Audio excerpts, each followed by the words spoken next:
Hello boys and girls, welcome to my channel. I'm For Classic and welcome to BenchART. So for today what I do have in here, it is a review for the GTX 1650 Super from Zotac. So this is my graphic card for around now 1 month. So basically since Black Friday of 2019, I was really trying to waiting for the RX 5500, but AMD haven't revealed any release date, so I decided to go NVIDIA with its competition, which is this graphic card. Although inside the GTX 1650 Super there are a multitude of other brands, like the reputed MSI, Asus and Gigabyte usually have very good offerings on the market, like high-end stuff like the MSI Gaming X or the budget stuff like the Asus Dual Fan. But less expensive than all those graphic cards, it is really the Zotac. So why so cheap? Why so cheap, really? I mean, why Zotac it is so cheap comparing to the other brands, and what are the disadvantages and the problems that we get with these graphic cards comparing to the others, because it is so cheap. Alright guys, so on this video what you can expect, it is the unboxing, which unfortunately was performed during nighttime, when I actually got the graphic card. Then the specs, temperatures, noise. I don't have a measurement or a tool to measure the noise of the GTX 1650 Super, but I will tell you eventually and show you in video what's the noise that you can expect. And then I will conclude what are the disadvantages of this product and the advantages also of this product comparing to the others. And of course, the results. I mean, the games. I have more than 40 games tested in here, because I had this graphic card for 1 month, and despite I was really occupied with stuff from my personal life, on these last 2 weekends I haven't slept in order to deliver you a lot of games tested with a lot of settings for you to understand how this graphic card performs in ultra, high and medium settings in more than 40 games, or around 40 games. And you can expect a very big commitment from my end, because I will continue to test this graphic card on the upcoming games and on the other games from the past that I haven't had the opportunity to test it out. But first, let's just jump straight forward to the unboxing and let me show you what the hell is the NVIDIA Zotac GTX 1650 Super Twin Fan 4GB. Oh, long name. Let's go!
So the specs of the GTX 1650 Super are quite modest. So if you check in here, you'd see that this only have 32 ropes, 80 TMUs, and only 1280 shader cores, or should I say CUDA cores.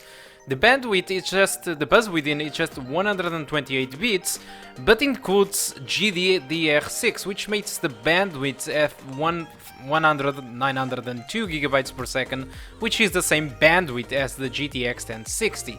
So I'm been running in here a burn-in test of the graphic card, and as you can see, the maximum temperature I did reach with only the graphic card pushing around, it is 76. Keep in mind that we are in the middle of the winter, so I'm expecting worse results on the summer. The core clock, it is below the boost clock, which means that the graphic card, it is already downgrading thanks to the bad cooling solution of the Zotac, but this doesn't really happen on the games. So as you can see on the background, this is the sound that the graphic card makes at full speed, which makes it a little bit noisy. So let's jump to the performance.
The verdict. So, what can I say about the GTX 1650 Super?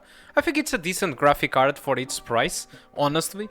I think it delivers a good performance. Having the performance of a GTX 1060 or above, especially in low-level APIs, it is great for the price that they are asking for. The only downside of this graphic card, it is the fact that it only has, or have, 4 GB of VRAM, and that is disappointing in my opinion, because apart from that, the graphic card it is just fine in my opinion. The other disappointment is the implementation of Zotac of the GTX 1650 Super. Alright, there is a reason why it is very cheap, and like I said during the video, the graphic card makes a little bit more noise than the counterparts from MSI or Asus or Gigabyte, so it's a little bit noisy underworld. And unfortunately the cover doesn't feature any copper at all, it is just aluminum, and despite the graphic card have a TDP of 100 watts, which is not too much, the aluminum seems to have trouble to cool the graphic card. I mean, the graphic card have 2 fans, but the issue really it is the heatsink, and the aluminum heatsink it is not doing a proper job in here. And despite the temperatures are okay, the graphic card downclocks more than, you know, than the MSI counterparts like Asus or Gigabyte, unfortunately. For example, the graphic card when you start playing starts with 1890 MHz, and after 10 minutes your clocks are already at 1790 or 80, for example. It is still a very good result considering the fact that the boost clock of the Nvidia it is around 1700 and somethings, and even the lower value that I have seen so far while playing, it was above the determined boost clock that Nvidia gave to the card. So it is still positive, but the counterparts are simply better. Although, like I said, there are advantages on this graphic card. It is quite small and essentially it is cheap. So what type of user would buy the Zotac, or I mean even the GTX 1650 Super? I mean, nowadays with the next generation consoles coming, I don't expect this graphic card to have a decent performance from I don't know, for a long time, you know, because the next generation consoles gets released next year. I'm not expecting that next year or even on the next month or next year, I mean, that games will take advantage of the console to a point that this graphic card would render invalidated. So what I'm expecting is that probably in 3 years from now on, or even 2 years and a half, the games will start to have a very beefy requirements thanks to the new consoles and thanks to the fact that the developers will start to focus on the new consoles, which are much more powerful, and thus the requirements will be obviously more demanding on the PC. So I'm expecting these graphic cards to satisfy us for 2.5 years or 3 years depending on the games. If you are a AAA title gamer just like me, maybe 2-3 years will be nice to continue to play games at medium or high settings or ultra settings at around 60 frames per second or above and beyond of that. I think the graphic card really delivers, and for the price at 1080p I believe it is really great. Although with the next generation consoles coming, I think it won't be really a good idea. Although if you are esports titles, if you play mostly Rocket League and CSGO and Rainbow Six Siege or Trackmania, whatever, and if you only play like some AAA titles from time to time and you don't care too much about the graphics and stuff like that, what I really think it will happen is that this graphic card can last you 5 years or more, honestly, because there isn't too much changes on these sports titles. They usually are the same, aside from PUBG, for example, that are more demanding than the usual, or Fortnite Chapter 2. All the rest performs pretty much at the same level, and usually they are not very demanding, because all the esports titles wants the more the players, the better, and for that sake, the requirements usually are not very good, and they offer not very big, and they offer graphical options that allows you to downgrade the game to a point that will just run fine and still looks good. Alright, so that's my opinion about the GTX 1650 Super. As for the Zotac, I believe that if you have like a counterpart from Gigabyte, MSI or ASUS, that the difference is just 10 euros more or 5 euros more. See a review of that product, see if it is better than the Zotac, see what the reviewer says online. Search on Groove3D, Tech Power Up, or any of those sites, or Hardware Unbox or TechSpot. You will get very good information on those graphic cards, and if you see that it is better, I advise you to waste extra 5 or 10 euros on those cards, because it really worth it. Your silence will be grateful, and you get plus 100 MHz during the load time. I don't think it is a huge deal, because the difference might be just 1 or 2 frames per second, but it feels that the graphic card would be more comfortable with a better cooling solution. Alright, that's just my opinion, although if you need a small graphic card, the Zotac, it is really the best choice for you, in my opinion, or the MSI Aero, which is also very small too. So as for the games, I told you that I would be testing 40 games, or I have been testing 40 games or something like that, but on the video I only did show to you 10 or 12 in a very brief way. So what I have to say about it is that all those tests are already done and you can see them on the channel. I have individual tests for each game with multiple settings, ultra, very high, medium. You can check on my channel all those videos. I have a link in the description of this video with the playlist. I will be keeping up updated that playlist, so every time a new game gets released that I find interesting to test it out, a new AAA title or a nice indie game, I will be eventually test that game, check the performance with multiple settings, and I will perform a video explaining how well or bad it runs on the GTX 1650 Super. This will also apply to other games that I haven't tested yet, like for example the Hellblade, the Fallout 4, the Evil Within 2. There are a multitude of games that I still want to test, alright? But again, there are many other tests, that are the ones that I have displayed in here in this video, that are already available on the playlist, that you might consider to be interesting to check it out. So please go to the description, check out the playlist, and check all the other tests that I have there. And that's it. And if you want to continue to check out for new tests that I will eventually release for the GTX 1650 Super, don't forget to subscribe and ring the bell, because you will get notifications every time I perform a new benchmark on the GTX 1650 Super. So guys, that's all that I want to talk about the GTX 1650 Super from Zotac. In case you have any doubts about the graphic card or anything, just leave a comment on the comment section below and I will gladly reply to you. That's all. Thank you a lot for watching, and I do hope to see you soon. Now I'm going to bed. I'm tired as hell. Goodbye.